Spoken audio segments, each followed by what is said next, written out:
Mientras los campesinos doblaban la espalda bajo el peso de una labor interminable en los campos, tras los muros imponentes de los castillos medievales, se desarrollaba una realidad paralela, tan lujuriosa como secreta.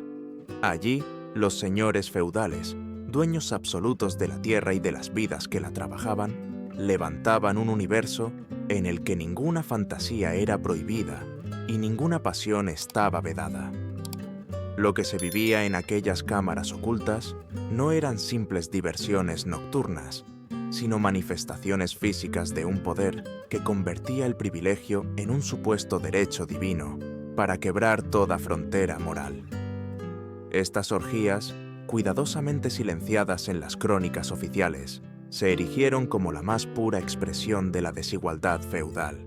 Mientras al pueblo se le exigía disciplina y obediencia, los nobles se entregaban a excesos que desafiaban incluso los estándares más libertinos de la historia. Explorar estos episodios no significa únicamente desenterrar curiosidades escandalosas, sino también descifrar las raíces de un sistema de dominio y privilegio cuyas sombras siguen proyectándose sobre el mundo moderno. Antes de continuar este viaje por los pasajes secretos del poder medieval, te invito a unirte a nuestra comunidad. Suscríbete al canal y déjame en los comentarios desde dónde escuchas esta historia y qué hora es en tu mundo. Así, entre todos, tendemos un puente a través de los siglos para revivir las verdades más ocultas del medievo. El feudalismo, con su rígida jerarquía y la concentración absoluta del poder en unas pocas manos, creó el terreno perfecto para que germinaran las prácticas más extremas de la nobleza. No fue fruto del azar, sino la consecuencia inevitable de un sistema que situaba a ciertos hombres por encima de toda responsabilidad moral o legal. Allí donde el campesino apenas podía soñar con sobrevivir, el señor se erigía como amo no solo de la tierra, sino también de las conciencias y los cuerpos. Los manuscritos antiguos, escritos en monasterios o preservados en archivos señoriales, ya mencionaban desde los primeros siglos posteriores a la caída de Roma costumbres veladas que hablaban de un hedonismo persistente. Muchos imaginaron que el mundo medieval significó el final del exceso romano, pero lo cierto es que sus formas cambiaron, se adaptaron a un contexto nuevo en el que el poder territorial otorgaba licencia para la indulgencia. La herencia del banquete imperial encontró en los castillos medievales su espejo distorsionado. Las crónicas del siglo XI mencionan cenas fastuosas en las que, tras los manjares, surgían espectáculos de danza, música y confortos especiales ofrecidos a los huéspedes de más alto rango. Poco a poco, aquellos entretenimientos se transformaron en rituales ligados a las fiestas del solsticio o a los equinoccios, fechas ancestrales asociadas a la fertilidad y a la abundancia. Lo que había comenzado como celebración agrícola terminó convirtiéndose en excusa para los placeres carnales. En el centro de esta evolución se encontraba la sensación de impunidad. Cuanto más vasto era el dominio de un señor, más fuerte se hacía la idea de que ningún límite terrenal ni divino podía alcanzarlo. Así, bajo el resplandor de las hogueras de verano o a la sombra de los muros de piedra, la nobleza fue edificando un mundo en el que el hedonismo no era un desvío, sino parte esencial del orden establecido. El contraste entre la vida de los siervos y la de sus señores no podía ser más brutal. Mientras un campesino podía ser castigado con dureza por una falta menor, como un encuentro prematrimonial o un adulterio furtivo, el noble que gobernaba sobre él se entregaba a excesos que desafiaban todos los preceptos cristianos. La justicia era, en realidad, un instrumento de poder, severa con los débiles, indulgente con los poderosos. En muchos dominios se ejercía el infame derecho de pernada, esa prerrogativa que permitía al señor reclamar la primera noche de toda novia recién casada de sus tierras. No contentos con ello, muchos mantenían en secreto verdaderos harenes de criadas y doncellas, siempre disponibles para satisfacer sus deseos. Aquello no era simple libertinaje, sino la encarnación física de una jerarquía que convertía a las mujeres en símbolos de sumisión y a los hombres poderosos en dioses de carne y hueso. Las cruzadas intensificaron este fenómeno. El contacto con Bizancio y con el mundo islámico expuso a los caballeros europeos a nuevas formas de placer y refinamiento sensual. De Tierra Santa no regresaron únicamente con especias o tejidos exóticos, sino también con manuscritos eróticos, técnicas desconocidas y, en ocasiones, con concubinas o esclavos. Las crónicas relatan cómo algunos varones reconstruyeron salas enteras de sus castillos para transformarlas en baños orientales o en cámaras inspiradas en los harem que habían visto en el este. Así, la autoridad feudal se convirtió no solo en dominio político, sino también en licencia carnal. La doble moral imponía disciplina al pueblo y otorgaba a los señores el derecho de transgredir sin consecuencias, creando un orden social donde la injusticia era la norma disfrazada de costumbre. Con el paso de los siglos, aquellas prácticas dejaron de ser episodios aislados para transformarse en verdaderas instituciones ocultas. En regiones como el sur de Francia o la Lombardía italiana, surgieron sociedades discretas dedicadas exclusivamente al goce carnal, con ritos de iniciación, jerarquías internas y celebraciones periódicas. Algunos documentos inquisitoriales mencionan hermandades como los Caballeros de la Rosa Roja o el Círculo de la Media Luna, que invocaban símbolos paganos para justificar sus excesos bajo la apariencia de antiguas tradiciones de fertilidad. El vino, los brebajes y las hierbas exóticas se convirtieron en aliados imprescindibles. Inventarios de castillos hablan de hidromiel envejecida, pócimas de vigor y plantas orientales preparadas para acompañar fiestas que podían durar 3 días y 3 noches. Estas sustancias intensificaban los sentidos y derribaban las últimas resistencias de quienes eran obligados a participar. La arquitectura de los castillos también revelaba este mundo oculto. Pasadizos secretos conectaban las salas nobles con cámaras reservadas al desenfreno, muchas veces decoradas con frescos explícitos, piscinas interiores y complicados sistemas de iluminación. Un castillo de Renania llegó a esconder bajo su gran salón una cámara subterránea con alcobas, aguas termales y muros pintados con escenas eróticas, accesible solo por una escalera escondida tras la chimenea principal. De esta manera, la nobleza no solo organizaba banquetes y juegos, sino que edificaba auténticos templos del placer donde lo prohibido adquiría carácter ritual. Eran lugares apartados, consagrados a la expresión última de un poder que se creía absoluto. Las orgías feudales no eran encuentros improvisados, sino celebraciones planeadas con minuciosa precisión. Suelen coincidir con momentos clave del calendario agrícola y astronómico, solsticios, equinoccios y fiestas como Beltane o Lamas, transformadas en parodias del calendario religioso. Así se levantaba un tiempo paralelo, un ritual secreto en el que el exceso tenía su propio santuario. Las invitaciones circulaban en clave, un simple pergamino con un símbolo, un trazo de luna o una rosa roja, bastaba para anunciar el evento a quienes estaban iniciados en el código. Ser convocado significaba pertenecer al círculo íntimo del poder. Ser excluido, en cambio, podía anunciar la ruina política de un noble. Los mensajeros confiables entregaban instrucciones sobre atuendo, ofrendas o incluso los acompañantes que se esperaba llevar. La preparación de los espacios exigía semanas enteras. Alas completas de los castillos eran transformadas con tapices, pieles exóticas y lámparas que creaban atmósferas irreales. Algunos cronistas relatan cómo salas enteras se convertían en jardines artificiales, con árboles trasplantados, aves exóticas y fuentes que vertían vino rojo y blanco. cada detalle estaba calculado para borrar los límites entre lo cotidiano y lo sagrado. El desarrollo de la fiesta seguía un guión teatral. Primero venían los banquetes, la música y los juegos cortesanos. Después, poco a poco, los espectáculos se volvían más sugerentes. Danzas que empezaban vestidas con ropajes elaborados, terminaban en desnudos rituales, ungidos con aceites perfumados. En ocasiones, máscaras de dioses paganos otorgaban a los participantes la excusa de encarnar divinidades, dando rienda suelta a deseos inconfesables bajo el amparo de un personaje mítico. Así, cada orgía se convertía en un drama colectivo, donde el poder se escenificaba en carne viva y donde los señores reafirmaban su autoridad no solo con la espada, sino con el dominio absoluto del cuerpo y del deseo.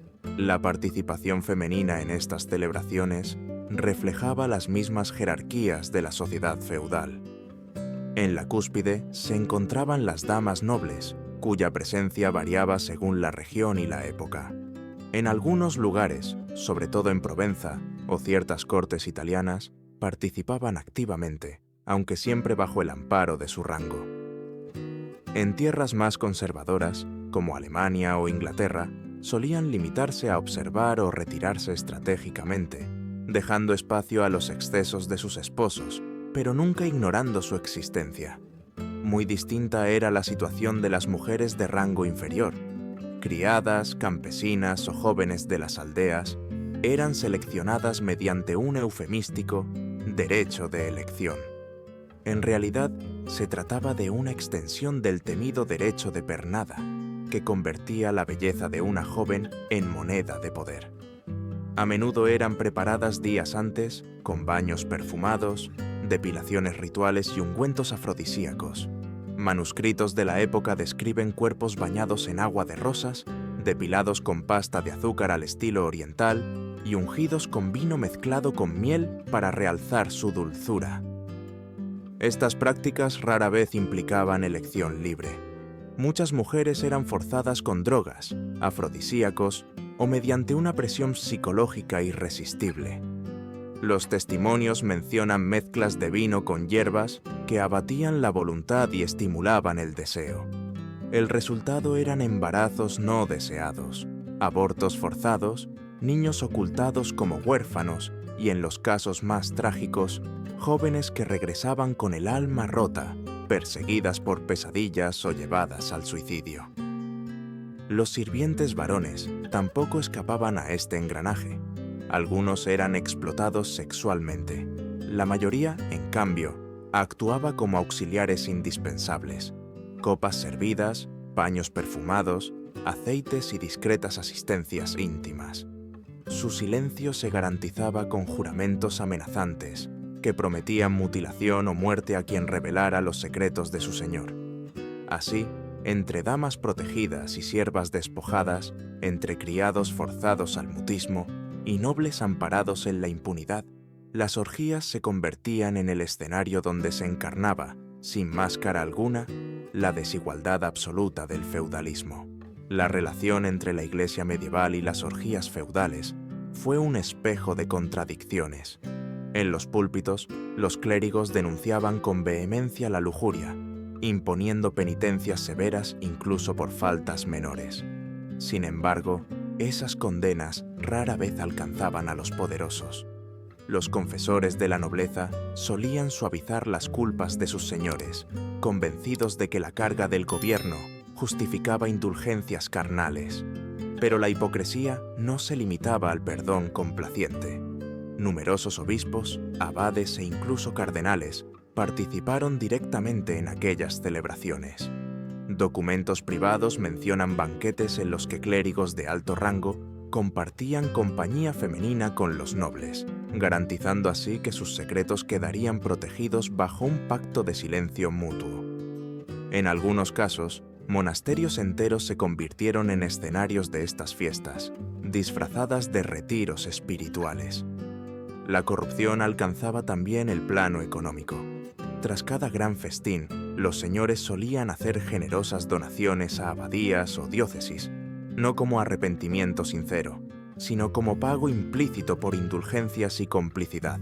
La confesión auricular, en teoría, un sacramento de redención, se transformó en ritual vacío. Los mismos pecados eran narrados mes tras mes, acompañados de una limosna que aseguraba la absolución automática. Incluso surgieron doctrinas secretas que justificaban estas conductas. Algunos textos teológicos sostenían que, para los iniciados en lo divino, el alma no podía mancharse con actos corporales. Así, los poderosos encontraban respaldo espiritual para sus excesos. Mientras tanto, al pueblo llano se le imponía la disciplina más estricta, construyendo un doble código moral, uno férreo para los débiles, otro flexible y complaciente para las élites. De esta forma, la Iglesia no solo toleró, sino que en muchos casos alimentó el círculo de poder y desenfreno de la nobleza, reforzando la idea de que las reglas eran un grillete exclusivo para los pobres. Las orgías de los señores feudales no eran meros desahogos de placer, funcionaban como auténticas herramientas de poder. Ser invitado a una de estas celebraciones significaba pertenecer al círculo íntimo del dominio. Quedar fuera podía anunciar el declive político de un noble. Las invitaciones secretas, los símbolos enigmáticos y la selección de participantes reforzaban alianzas y castigaban a los enemigos. En estos festines, la complicidad se sellaba con el pecado compartido. Nobles y caballeros, al participar juntos en actos prohibidos por la moral cristiana, quedaban atados por secretos que impedían futuras traiciones. Un consejero florentino escribió que el duque se aseguraba de incluir a sus rivales en las noches de desenfreno, pues nadie se atreve a conspirar contra aquel que guarda las mismas culpas.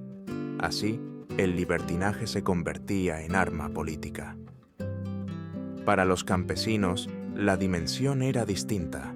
Cuando un señor reclamaba a las hijas de sus vasallos para las fiestas, no solo ejercía su deseo, sino que mostraba su autoridad absoluta sobre cuerpos y familias enteras. Era un espectáculo calculado para humillar y recordar que nada escapaba al poder feudal. La violencia sexual se transformaba en escenificación pública del dominio.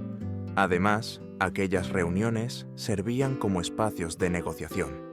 En medio del vino y las máscaras se pactaban alianzas, se resolvían disputas y se repartían territorios. Lo que no podía resolverse en las cortes oficiales encontraba salida entre tapices y perfumes, en un ambiente donde la vulnerabilidad y el exceso facilitaban los acuerdos.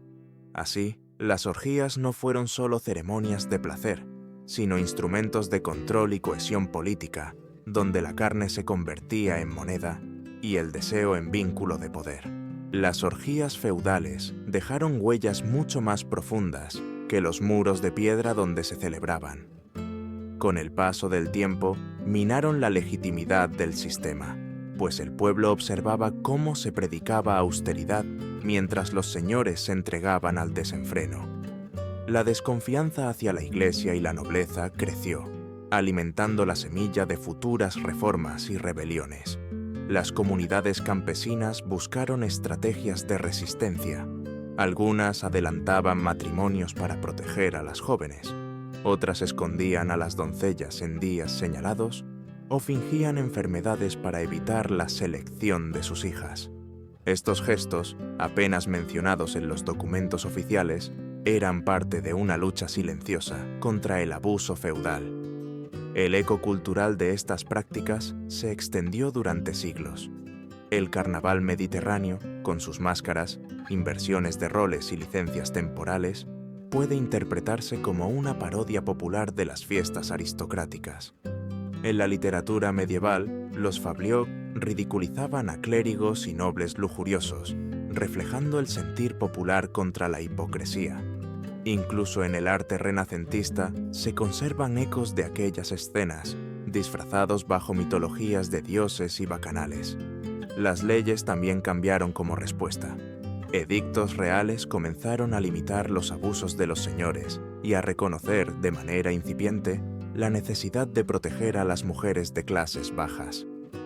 La noción moderna del consentimiento sexual nació, en parte, como reacción a estos excesos. Finalmente, la memoria colectiva transformó el trauma en leyenda. Los cuentos de demonios que raptaban doncellas en castillos o de nobles castigados por su lujuria son en realidad reflejos de experiencias históricas vividas por generaciones de campesinos. La cultura popular convirtió el dolor en relato, la opresión en advertencia, y así mantuvo viva la resistencia. Las orgías feudales fueron mucho más que episodios de desenfreno. Constituyeron prácticas institucionalizadas que revelaban, en su crudeza, la verdadera naturaleza del poder medieval. Un sistema que no solo explotaba la tierra y el trabajo de los campesinos, sino que reclamaba también dominio sobre cuerpos y deseos. Cada fiesta, cada banquete oculto, era una dramatización de la desigualdad, donde la nobleza se erigía como dueña absoluta de lo sagrado y lo profano. La Iglesia, lejos de actuar como freno, a menudo participó o encubrió estos excesos, consolidando una doble moral que castigaba con dureza al pueblo y otorgaba indulgencia a los poderosos. Así se reforzaba un orden en el que la fe servía como máscara y la impunidad como regla. Para los siervos y sobre todo para las mujeres, el precio fue devastador. Generaciones marcadas por el miedo, la humillación y el silencio. Sin embargo, de aquel dolor surgieron también semillas de resistencia. Estrategias campesinas, relatos populares y reformas legales dejaron testimonio de que la opresión nunca fue aceptada sin respuesta. El recuerdo de esos abusos se filtró en carnavales, en cuentos, en sátiras y en leyes que poco a poco comenzaron a cuestionar los privilegios absolutos. Hoy, mirar hacia ese pasado no es solo un ejercicio de curiosidad morbosa, sino una ventana para comprender cómo el poder se inscribe en los cuerpos y cómo la hipocresía moral puede sostener sistemas enteros. La historia de estas prácticas nos recuerda que la dominación rara vez se ejerce solo con espadas o tributos. También se perpetúa en lo íntimo, en lo secreto, en aquello que los señores feudales llamaban placer y que para muchos no fue más que una cadena invisible.